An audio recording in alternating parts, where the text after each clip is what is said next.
Welcome to the Free Outside Show. I am your host, Jeff Garmeyer, and today's episode, we are getting into the California wildfires and sort of what is behind them, what caused them, how things are different, how they've changed in the last 100 years. And I talk with Pete Deneen, who has literally written papers that have won awards, and he has a degree from Columbia, very knowledgeable on the subject, and we get into lots of different stuff. He's also a trail runner.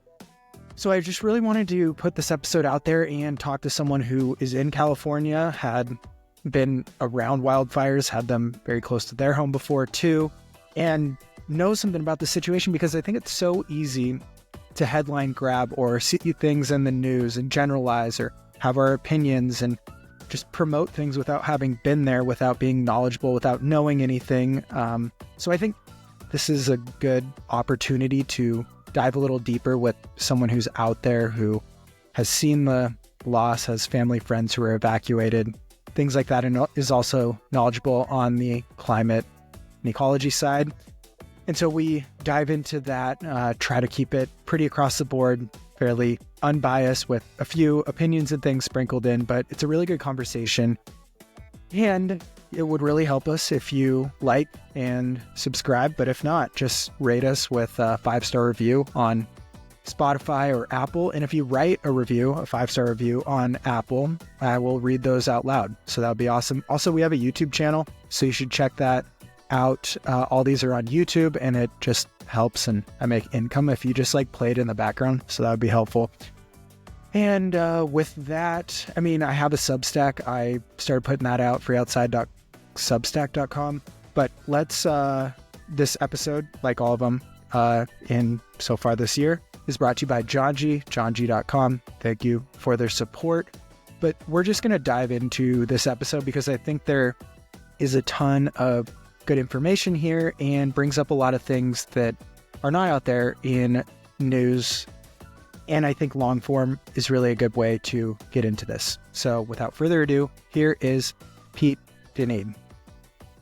Today on the Free Outside podcast, we are joined by Pete Deneen, and we're going to chop up the wildfires in California. Pete has a background in climate change, climate science, and is an award-winning writer. So can you just lay your background out there for us too?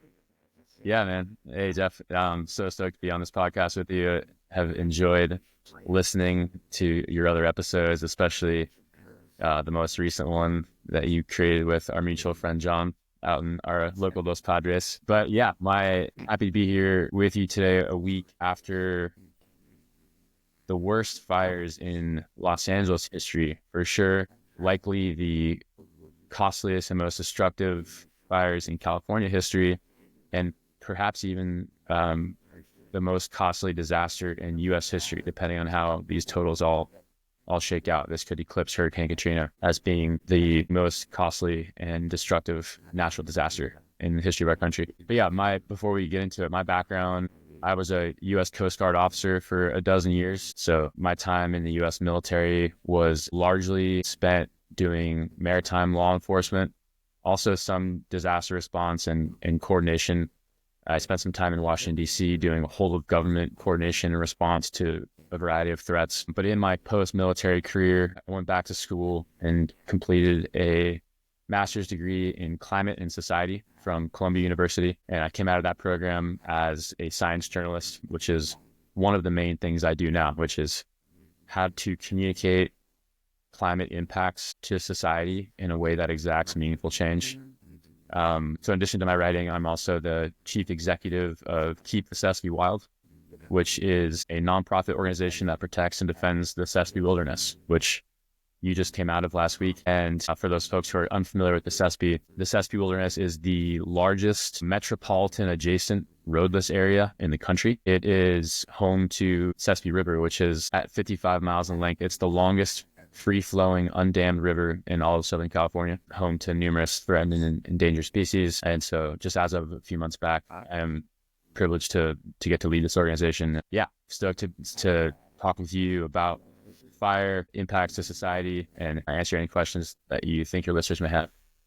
Totally. Yeah, let's dive in currently, because I think it's hard for a lot of people to imagine, and we all live all over the country and the world. But what is the current situation like out there? This is Wednesday, January 15th. What are things like right now? Yeah. So as of the 15th, we were just, 9 days out from the ignition of both the Palisades fire and the Eaton fire, those are the two main conflagrations that comprise the LA firestorm. There are a few other smaller ones that were also impactful, but those are the two main ones that have destroyed in the, 5-digit number of structures. So somewhere between 10,000 and 15,000 structures, many of them being homes.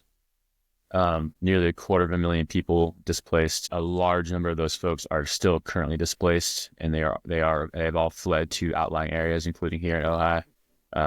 I've sheltered a few fire refugees myself here. And these areas, they're like part of LA proper, I guess, as someone like living somewhere elsewhere would think of them. Like, these are just neighborhoods. It's not like rural homes and stuff. I think that's the point that's lost in some of this, is entire neighborhoods are gone.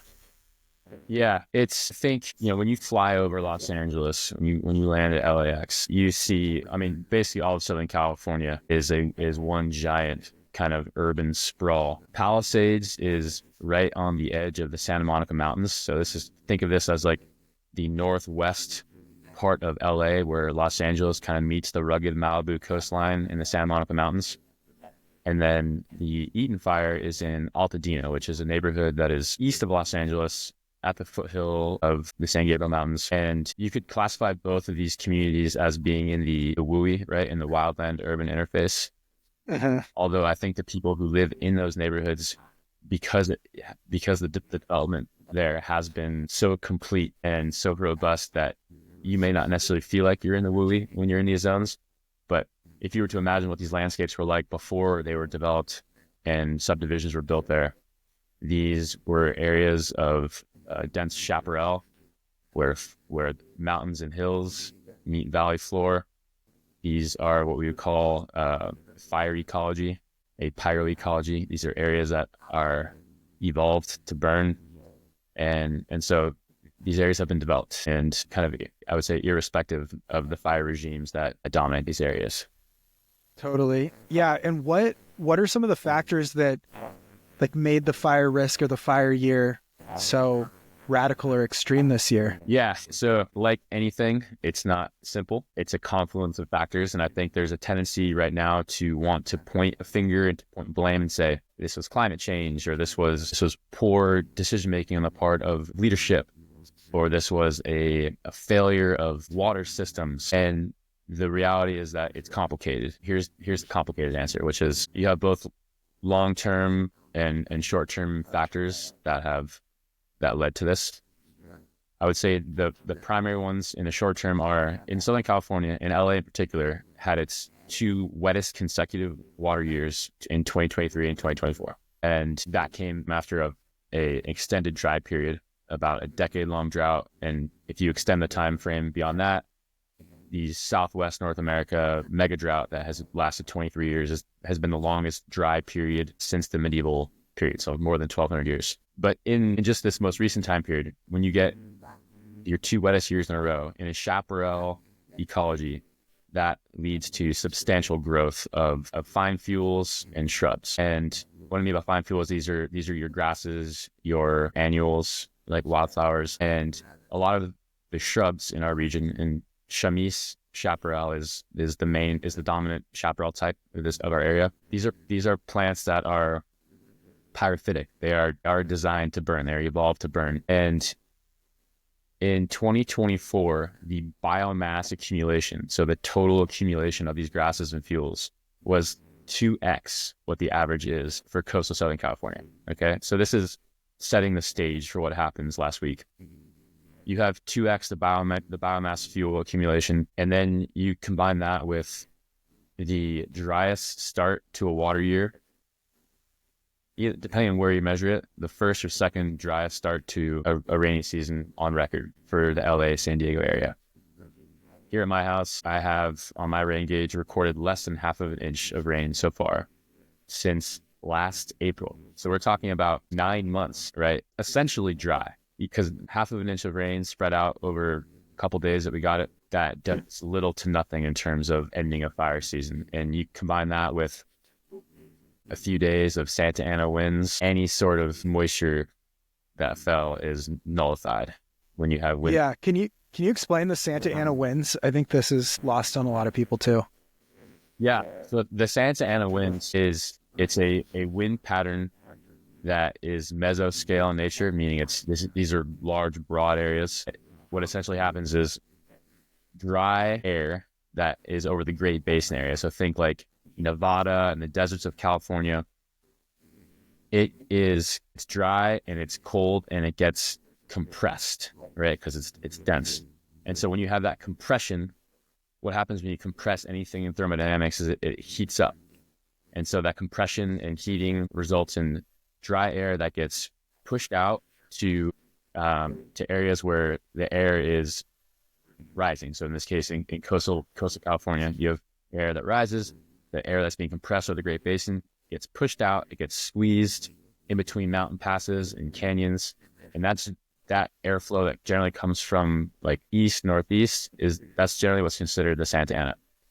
In this case, we had a little bit of a different flavor of a Santa Ana. This was a bit more of a north wind, and it's what's called I think the climatologist from UCLA, Daniel Swain, was referring to it as a downslope wind. And this was slightly different in nature in that origination was high altitude, fast moving air that was able to reach down basically closer to the surface than is typical and deeper into valleys and developed areas than is typical. Often in the Santa Anas, we see it occur in places that are not quite as developed as areas like, for example, Altadena that experience these intense downslope winds. So you have these back-to-back super wet years. You have a late start to the dry season, and for California, the critical window is that overlap between when our first rains arrive and when the peak of Santa Ana wind season occurs, which tends to be December and January. When we had the Thomas Fire here in Ojai, December 4th, 2017, it was a really similar setup. We had 4/100ths of an inch of rain to date and an intense Santa Ana, one of the strongest on record, and it resulted in what was at that time the largest fire in California history. And that point of origin was about 3 miles east of my house here. It burned every single square inch of this land. So that's sort of the setup, like the short-term setup for what happened in LA. The longer-term setup is a bit more complicated. You have more people living in these areas that have been developed into mountain canyons, up on mountain slopes. You think about areas around Malibu where folks are living. They're living in areas that are fire regimes, and you combine that with the warming that we've experienced since the pre-industrial era as a result of anthropogenic climate change, right? So emissions accumulating in the atmosphere. Here in this zip code in 93023, we've warmed about 5 degrees Fahrenheit since 1895, which is significant. Yeah. And while it's not accurate to say that these fires were caused by climate change, which I think is a common refrain that we're seeing memeified and flying on the internet right now, they weren't caused by climate change. Climate change didn't create the spark that lit the fires. However, climate change has, in the past 40 years, doubled the number of extreme fire weather days, meaning days where because our fall has been extended and prolonged, we have more dry days. And so there's a larger window of opportunity for overlap with these windy days. So you combine that with when you have stronger temperatures, what that does is it creates what I would describe as a thirsty atmosphere. The evaporative demand on soil, on vegetation, on anything in the built environment that is made of anything that can hold water, right? Whether it's your neighbor's fence or whether it's like your lawn, everything, the atmosphere is going to, like, quote unquote, demand evapotranspiration from it. I mentioned Daniel Swain. He's the climatologist at UCLA who I take a lot of my cues from and who I read fairly closely. And so I borrow a lot of his analogies. And one that he uses that I'm fond of is the atmospheric sponge effect. Because we've warmed so much, a warm atmosphere expands. And when a warm atmosphere expands, you can think of it like a sponge. A bigger sponge, and ours is about 22% bigger now than it was before 1900. A bigger sponge can both hold more water, right? So the most extreme rainfall events can be more extreme, but also because there's a bigger sponge, it's gonna demand more water as well. So on these hot days, on these warm days, more moisture is going to be demanded from vegetation. And in the case of, I'll focus on the Palisades fire for the moment. You had an area of chaparral right up in the Palisades that hadn't burned in more than 50 years. And when you have chaparral that hasn't burned in 50 years, the amount of dead biomass accumulation in this vegetation results in fires that burn 50 times more intensely than if you had a fire in chaparral that was 20 years or younger, which is a bit more of like the healthy and appropriate burn interval for this ecosystem. Combine that with, in the city of Palisades, a lot of the fire hydrants went dry, right? The water, this wasn't a matter of not enough water being in LA area reservoirs, or not enough water. This has nothing to do with California's policies with the entire state water project, as is being kind of thrown around in the media as like a causality for this. This is simply a water system that is designed to fight structure fires in the 1s and 2s in neighborhoods, not 1,000 plus at a time. And so the reservoirs went dry.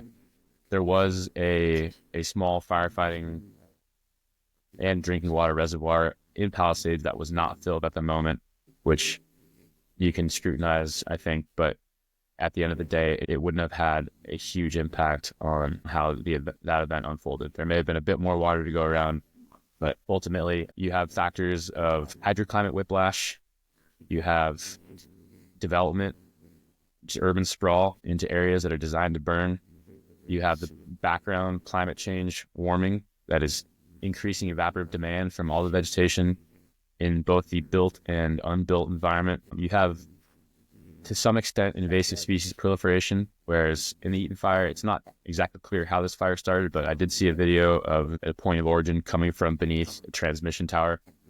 And beneath the transmission tower, you're likely to have an area where its vegetation has been cleared for the transmission lines. And when you have vegetation cleared, what grows in its place tends to be invasive annuals like mustard, yellow star thistle, plants like that are easily ignitable, cheatgrass. So you have this kind of, you can kind of see where I'm going with this. Like there isn't really a thing, right? It's a perfect storm of factors that led to this. It's unfortunately fairly predictable that it could have happened, but I don't think this is a matter of it's not a situation where you can really point a finger at one thing and say, this is the cause of it and this is the blame.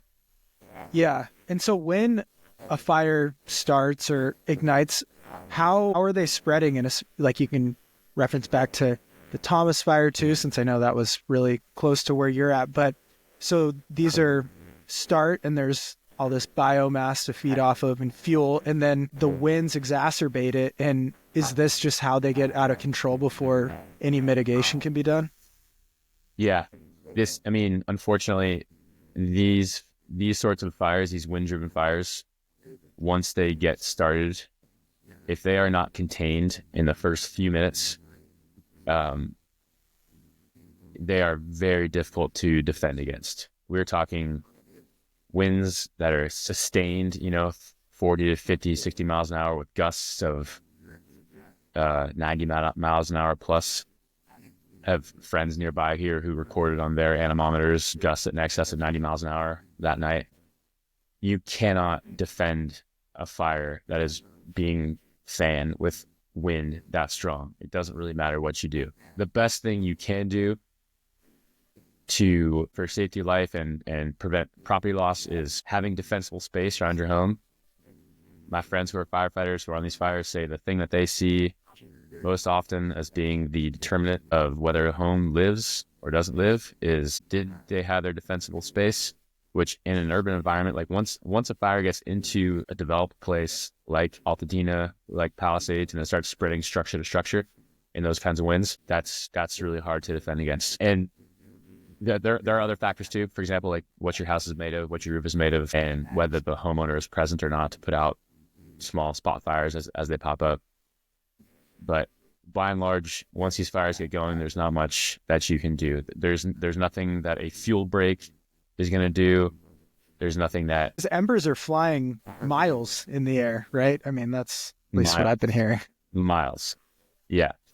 And when a fire is spawning that far ahead, if you're a firefighter, all you can do is safety of life, is just get people out, get people away from the head of the fire, try to contain the lateral spread if you can. It's, yeah, like the night of the Thomas fire up here, the fire was spotting more than a mile ahead of the fire front. It jumped our land, started burning backward toward us. It kind of caught like a wind eddy, burned up a creek.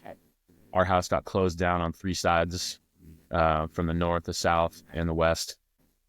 Yeah, when the fire head approaches and the smoke gets so thick that your eyes are burning and you can't see or you can't breathe, and there are spot fires starting everywhere, it's really hard. It's really hard to defend against. Yeah, I mean, and scary too. It sounds like when, you have a natural force that's uncontainable closing in. Yeah, uncontainable that is the word for fires like these. And so for, as speaking from someone who's responsible for stewarding a large wilderness area that is constantly being looked at as a threat, and organizations like the Forest Service are under a lot of pressure to try and do something about California's fire problem. So some of their approaches have been, all right, well, let's cut fuel breaks along this ridge line, or let's fragment this area. Let's treat acreage. And in my opinion, we would be better suited putting those resources and dollars toward hardening our communities where they are, and not trying to create fuel breaks in the middle of a wilderness that won't do anything against a wind-driven fire like the ones that we're seeing. Totally.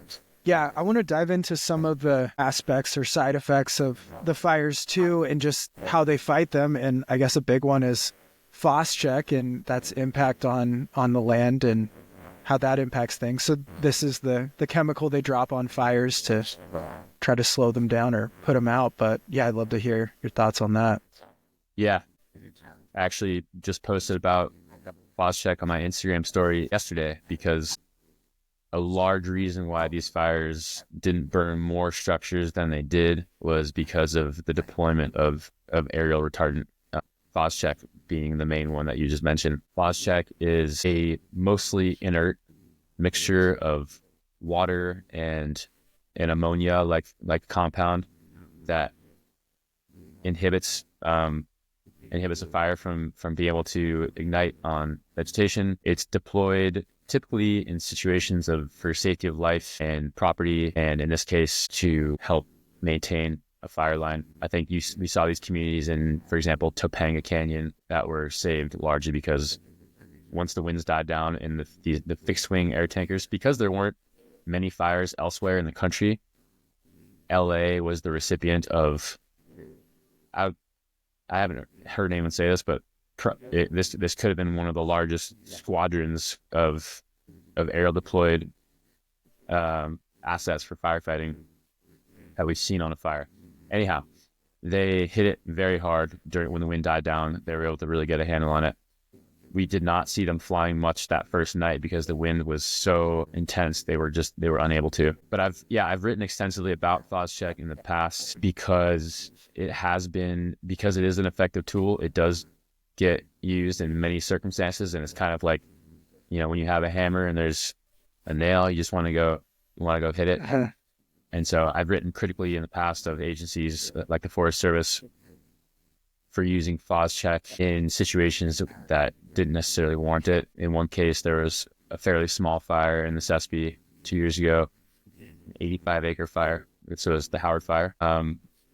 And it was completely encircled with Foscheck, including a good 36,000 gallons of it, which was dumped into Sespe Creek, which is, if you are a pilot deploying Foscheck, you are required to keep a 300-foot buffer on both sides of a riparian zone, and this meaning a creek or a river. And this is because Foscheck, although it's inert and not necessarily harmful for people, and it eventually washes off plants, if it does accumulate in a waterway, it creates a hypoxic zone. Its effect will kill amphibians and fish. And in a place like Sespe Creek in the fall, when pools of water are generally fairly stagnant and it's not running a whole lot, those impacts can be pretty devastating. And so, 4.3 payloads of Foscheck, which a payload is about 3,000 gallons in this case, were dumped into the creek in pretty indiscriminate ways, which triggered me to take a look at it. And I wrote a story that ended up winning me a journalism award, and it actually became a piece of evidence in court, actually up in Montana, where the Forest Service was sued by another organization, and I'm not sure if convicted is the right word, but they were found guilty of Clean Water Act violations, and that story was a key piece of evidence in that. Totally. Yeah. What is the balance of fighting a fire? So let's take out the Howard fire, but something where it is that urban wilderness interface using a tool like Foscheck or something like that are there valid cases for that, just despite its environmental impact, at least on waterways? Yeah, absolutely. And I think we just saw a really valid use of it, right? In the LA. Yeah. It's like, I am like by no means opposed to Foscheck as a tool. I think it's a crucial tool. I think it's essential. It just needs to be used appropriately. And in this case, it was a highly appropriate use of it. When you're saving lives, you're saving property, and you're stopping a conflagration like this from spreading, especially with more and more high winds in the forecast. You want to take the opportunity when the wind is down to hit it. And so I think whatever environmental impacts were felt in this case, I'm sure that there were instances where it was dropped in a creek, probably a dry creek or a waterway. I would say the value of using it and deploying it in this case is overwhelmingly positive versus whatever degraded environmental impacts there may be. Which, Topanga Creek is a steelhead trout run, one of the few remaining, and I'm sure that was impacted. But in this case, there's at this point 24 fatalities confirmed. Like I said, like more than I believe 12,000 structures lost, more than 100 billion in damage for sure. This is, use that tool. Yeah, no kidding. And I want to go like a little more personal here. What is the impact, or what's it look like, perhaps the Thomas fire, after one of these fires burns through an area? Is it like everything's gone, unusable? Is it like bulldoze type of situations start over? What are going to be what's left? Yeah, well, so in Upper Ojai, where I live, we lost about 10% of all the structures in the Upper Ojai Valley. So Upper Ojai is fairly sparsely populated. We lost more than 100 structures. Over Ventura, they lost like 500 plus homes. After a fire, well, I'll describe two different zones. The first zone is the wildland and just land in general. And as I said, like this land is evolved for fire. Fire as a disturbance effect is generally a positive thing on the land, depending on, there's going to be mixed severity. There'll be areas that are just completely changed. You may have like what we call like a stand replacing fire. Say there's an area of conifer trees that in this climate, they won't reconstitute after a fire. But for a lot of these pyrophytic plants, they need fire. Their seeds are serotinous. They need fire to open, like manzanita, for example. So the regrowth and the rebirth of an area after a fire, as a fellow trail runner, like one of my favorite things to do is running in areas at different stages post-fire and seeing the recovery and the growth, because it is so fascinating to see a lot of these plants resprouting from their burrows. The fire follower plants that are unique and special that maybe you only see in post-burn areas. So there's that part of it. And then there's the aftermath of the built environment, which tend to be like fairly toxic concentrations of burnt human things, right? Our structures, the plastics and the metals and the things that are in our homes that unfortunately are kind of a toxic mess to deal with and need to be handled pretty carefully. And what LA is about to face now is the long, slow process of recovery, which, that's the worst part. Our house made it through the Thomas Fire. So fortunately, I didn't have to personally experience that part of it, but I watched and helped with a lot of my neighbors as they went through it. And it's going to be a long, slow process. And now kind of begins like the hard part, unfortunately. Yeah. So I want to get into, kind of what you hit on earlier was it's, primed, especially with environmental impacts and leading both short and long term. But what are like mitigation, prevention ideas, thoughts along that line that you have for the future, especially considering some of these areas hadn't burned in 50 years, yet the ecosystem is designed to burn? Yeah. Well, so this is sort of the problem facing California, right? Is we have a large number of people now that are living in these zones, and they've been built sort of irrespective of the ecology of the area. I think, the problem is multifaceted, and we have to do better with both how we treat areas. And I think there's a misconception in the public about, I'm seeing like posts online saying, well, the LA area, they needed to treat their forests. They need to do something with their forests. And I think people are imagining like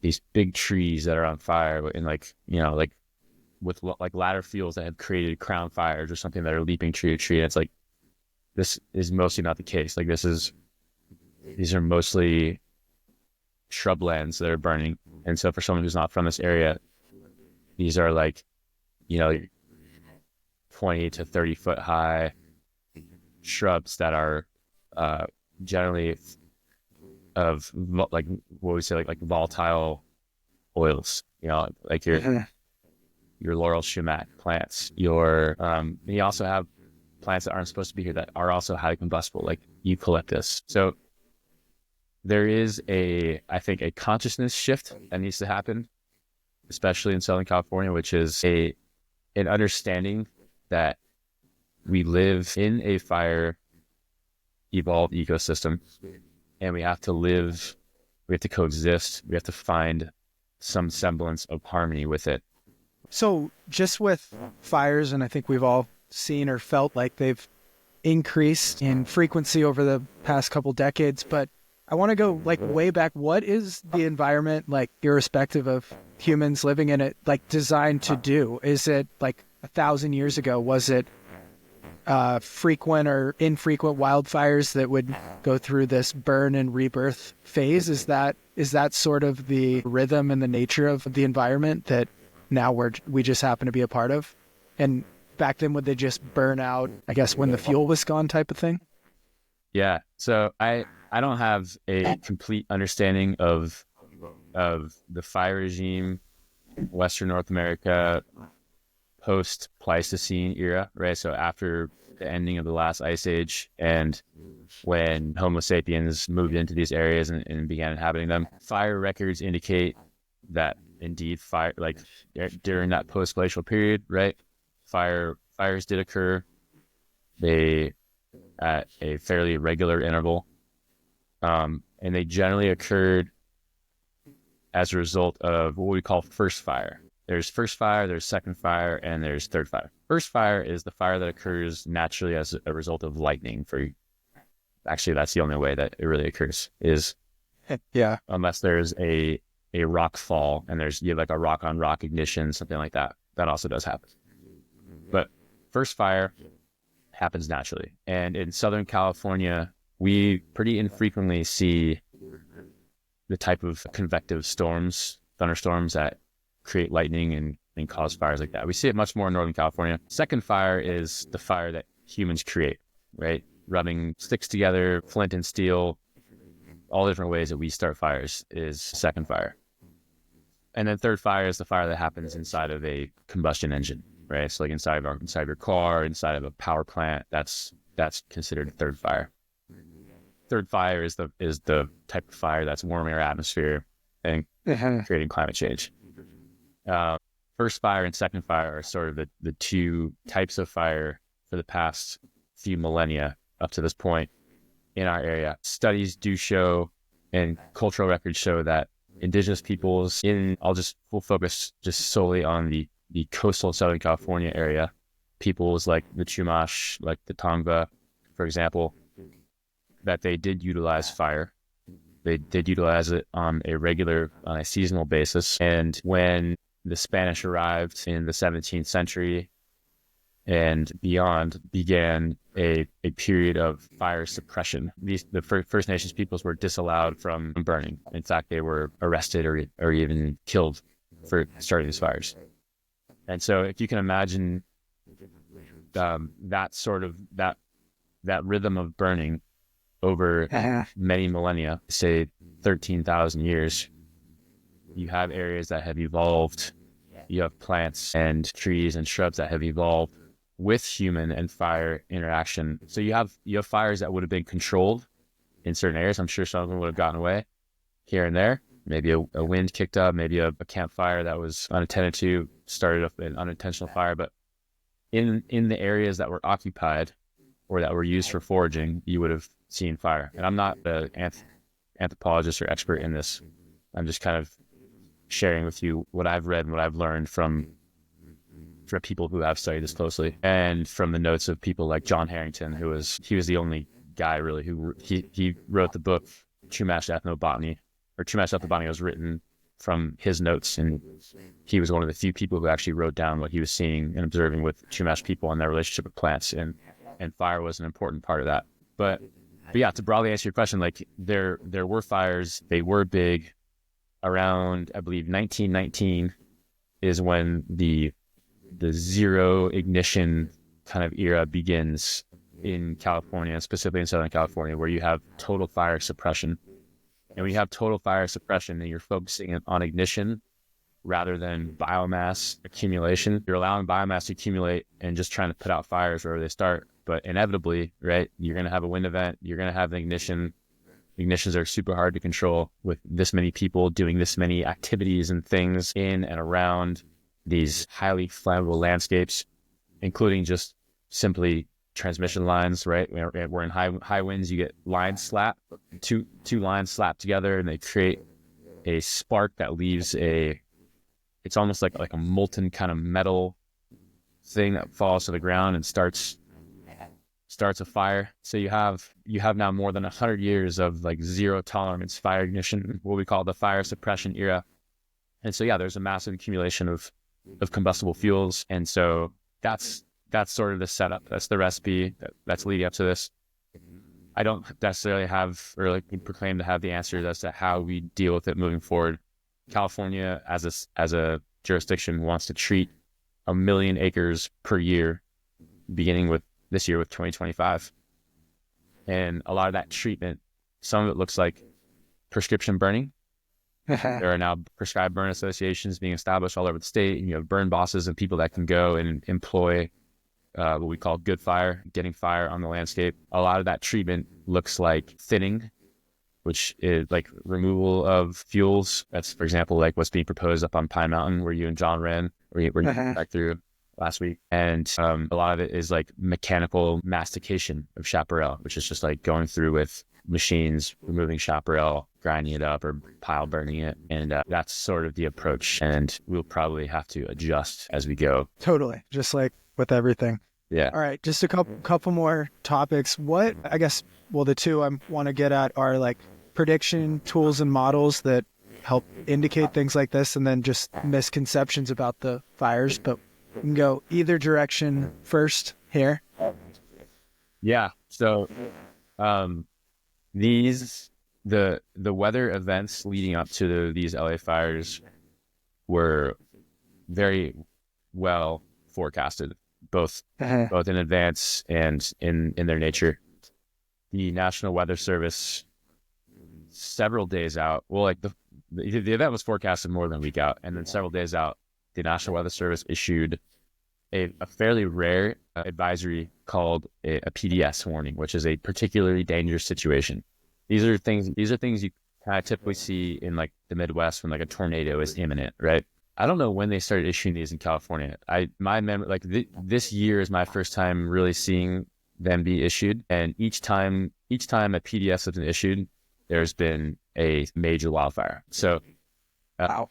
yeah, when the National Weather Service issues a PDS, it is like take it very seriously. Red flag warnings are kind of like what gets issued for broad areas when it's like it's either really hot out or breezy, and fire like the conditions are ripe for extreme fire, and that result leads in fire departments staffing up, placing additional resources in certain areas. PDS warning is like, this is a critical, here's a major threat. They're essentially like, when a PDS now comes out, it is like, there will be a fire in this zone of wind. Take it very seriously. Yeah. I'm personally at a place of like, if I am a leader in government or society or of a company, it's like, if a PDS is issued in my area, if I'm able to work from home that day, I'm going to work from home so I can keep an eye on things. If I had planned to do some kind of work that involves like machines or tools or anything that can create a spark, it's like, cancel it. Don't do it. If you're going to tow a trailer that has a dragging chain, like whatever the thing is, it's like, all right, PDS gets issued, like, don't do anything that can create a spark until that PDS, until the PDS ends. So one of my main tools that I use is the National Weather Service, which is just like one of the most incredible services that our government provides for us. I go on NWS and I put in my zip code, and at the bottom there's a forecast discussion, which are these extremely well-written, very clear, often kind of fun discussions about what is happening meteorologically in the area. And I often will read through that, and if there's an event, whether it's wind, rain, will share that just like on my Instagram story. So that's one main tool that I use as a predictive model. I mentioned the climatologist Daniel Swain out of UCLA. He has a blog called Weather West. That's Weather West, and he is incredible. He will every 2 weeks or so put out a blog post looking at seasonal forecasting, seasonal climatology specifically for California. So he has a YouTube channel. He gives a brief and he takes questions. And then there's the things like apps that we have on our phone that, like some of the ones that I use. One is called Windy, and Windy is a very effective tool to hone in on where I am. They have multiple different overlays for temperature, wind, rain, cloud, snow, dew point, humidity, all the things you could possibly want to overlay. And then I also, especially during fire season, will keep a pretty close eye on two other apps. One's called Watch Duty, which has kind of become quite popular during these fires. It's a nonprofit app that aggregates fire alerts, overlays them onto maps. News media folks are able to provide updates, and so that's been an incredible resource. And the final one that I use is Pulse Point. Pulse Point just tells me like all the local emergencies in my area. And I would just, on the last thing on the fires, I want to get into some of the misconceptions. And I think one big one is that it's just rich Hollywood people's houses burning, which is absolutely not the case. But yeah, of course, they have the biggest following. And so those are the videos people are seeing out there. So can quell that one initially. But yeah, other misconceptions that you're seeing out there that you wanted to throw out? Yeah, I think, like I mentioned earlier, people are quick to point the finger at Governor Newsom for opposing the Bay Delta project, water tunnel, or other like water managers, or to point the blame on invasive species or like invasive grasses. And I think now, in this current moment of our information ecosystem, how quickly things spread, is to just understand that everything is nuanced. Everything is complex. Nothing has a simple answer.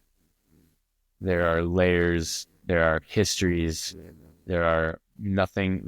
No answer is simple, and so anyone who is going to try and explain like the nuance and complexity of something will get lost in the thing that is like rage-worthy or clickbaity, or the thing that causes someone to like point a finger. And so I would say, just in general, that's the approach. Lots of folks are like, man, this was arson or this was this. And it's like, yeah, it turns out like there was arson involved in at least one of the fires that we know of, for sure. People want to blame Edison. And it's like, yeah, well, actually turns out it seems like apparently Edison equipment may have been to blame for at least one of the fires, or people just being irresponsible with fire. In the case of the Palisades fire, it hasn't been confirmed yet, but it looks like it may have been a reignition of a fire that had been thought to be out days earlier, which I believe that fire had started with negligent use of fireworks, that initial fire.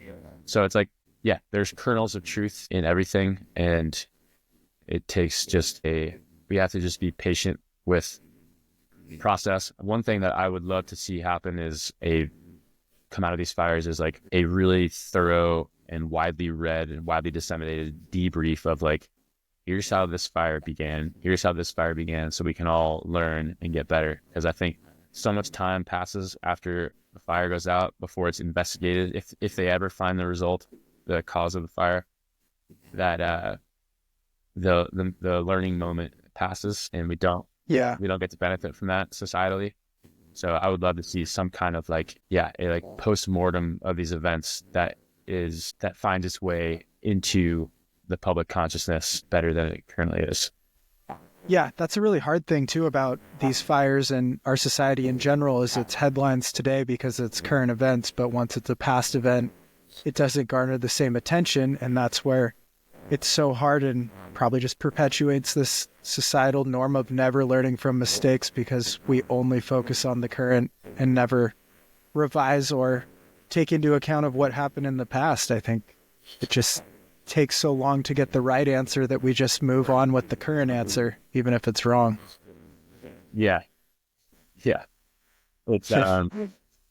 It's it doesn't do us a lot of good to jump to conclusions at this point and spin narratives that are untrue. I think, like in my case, being a guest on your podcast as someone who knows something about these things, but again, I'm also an absolute generalist. Your podcast is largely ultra running, trail running, and outdoors, enjoying the outdoors. And so as, I guess for an audience that is probably tuning in because they're interested in that too, it's like, I think as people that spend a lot of time in these environments, in these landscapes, I think it's important that we aren't just out there to smash a peak or to conquer a route or but to be in these spaces and to interact with them and to be curious about them and how they work.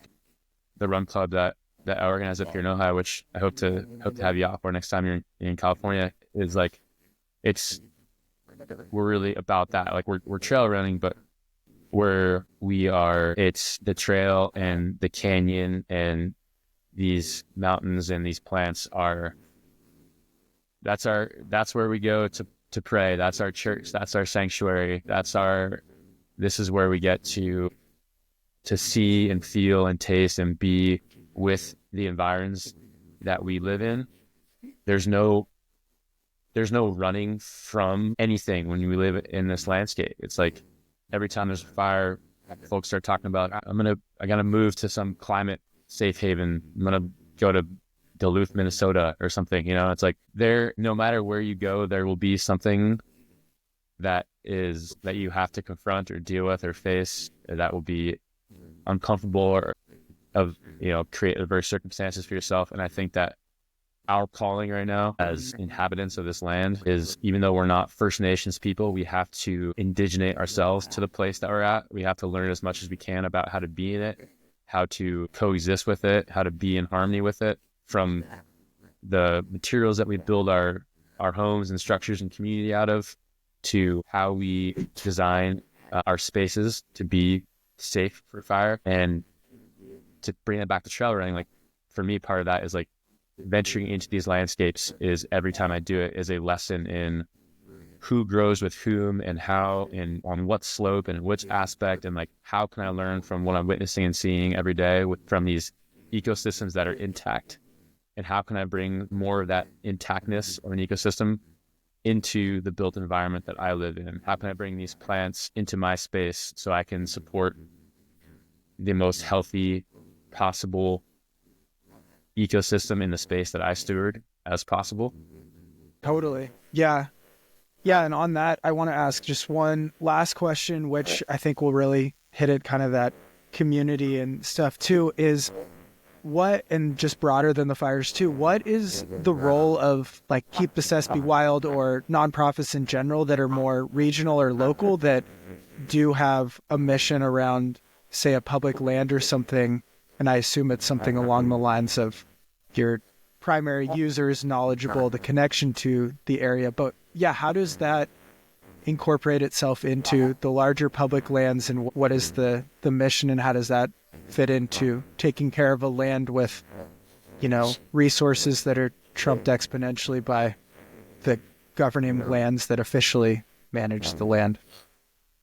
Yeah, that's a great question, Jeff. I think that, so like the mission of Keep Sespe Wild is twofold. One is conservation, and two is education.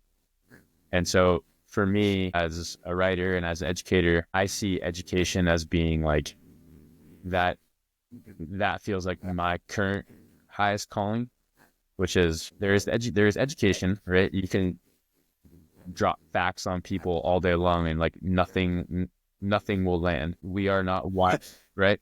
We are not wired. We're not wired to read facts about glacial retreat and atmospheric carbon accumulation concentrations, right? We are wired for story. And so how do we tell stories that are grounded in science, that are embedded with this information, that people can not just like digest and understand, but like to really like have it sink into their psyche about how they relate? And part of the education is you can educate, but you also need to experience. See, people need to experience it firsthand. And this is where trails come into play, right? Like you have to, if a trail falls into disuse, whether because it's like a lack of maintenance or like after a fire, for example, what happens in California after a fire, inevitably, there's no rain in the forecast yet, but I would bet if I know California, there's a storm in the not too distant future that is going to fall on these now denuded slopes that are now coated with the resins of these plants, where the water's going to sheet off and you'll have debris flows, you'll have mudslides.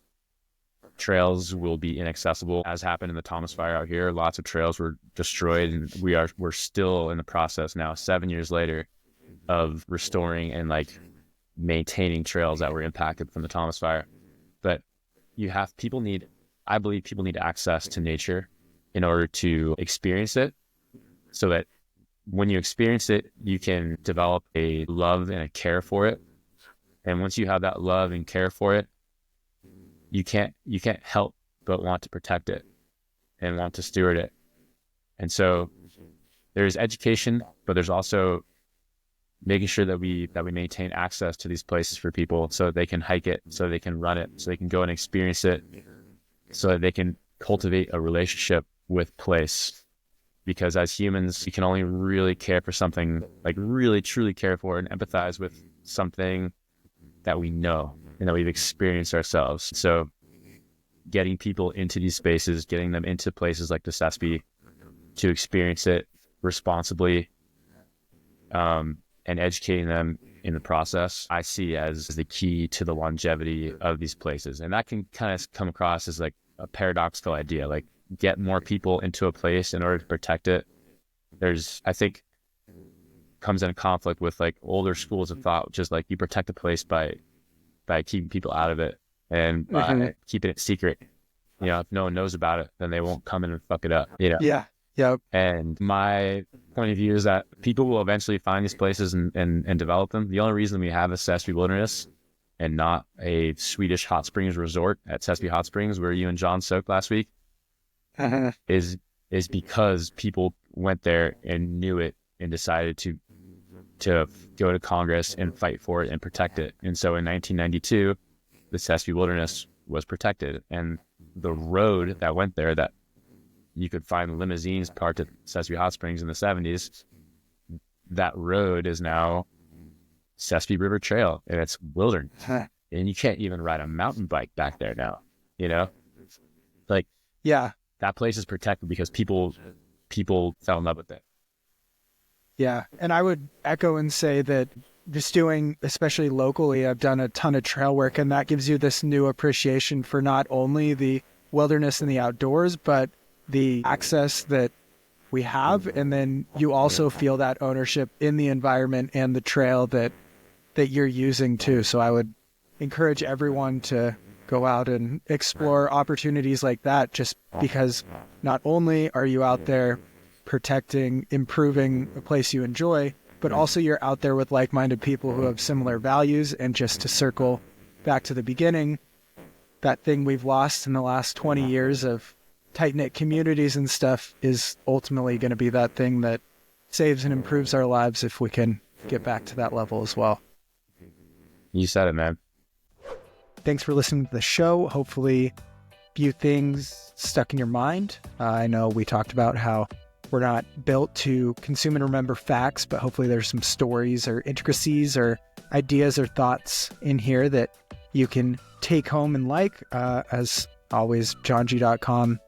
Get into more of a free-flowing ad next time. I just don't think this is the episode for reviewing a product or something. I want to let this one stand alone, just knowing people evacuated, knowing the destruction down there, and just literally being down there 3 weeks ago. So we're going to let this one be what it is. So thanks for tuning in. As always, thoughts, everything's out there to anyone affected by these. And if you're not affected by them specifically, I hope you have learned or are more knowledgeable about what has happened in California, probably the largest economic disaster in our country's history. So pretty crazy. All right, we're going to wrap this thing up. Thank you guys. Stay elite, my friends.